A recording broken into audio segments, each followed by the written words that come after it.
போலி பாஸ்போர்ட் மோசடிகளை தடுக்கவும் சேவைகளை எளிதாக்கவும் மத்திய அரசு புதிய விதிமுறைகளை இன்று முதல் அமல்படுத்தியுள்ளது. பாஸ்போர்ட் பெறுவதற்கு முன்பு பல ஆவணங்களை சமர்ப்பிக்க வேண்டியிருந்த நிலையில் இனி ஆதார் உள்ளிட்ட முக்கிய சான்றுகள் டிஜிட்டல் முறையில் சரிபார்க்கப்படும் என்று தெரிவிக்கப்பட்டுள்ளது.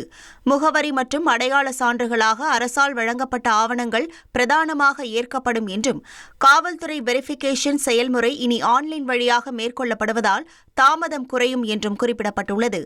மத்திய அரசின் இணையதளத்தில் மாற்றங்கள் செய்து ஆவண பதிவேற்றம் மற்றும் அப்பாயின்மெண்ட் முன்பதிவு எளிதாக்கப்பட்டுள்ளது.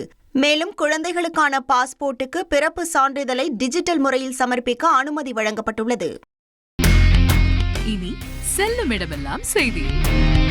தந்தை டிவியின் வாட்ஸ்அப் சேனலை ஃபாலோ பண்ணினா செல்ல இருக்கும் இடமெல்லாம் செய்தி. இதோ QR கோட் இப்பவே ஸ்கேன் பண்ணுங்க, ஃபாலோ பண்ணுங்க.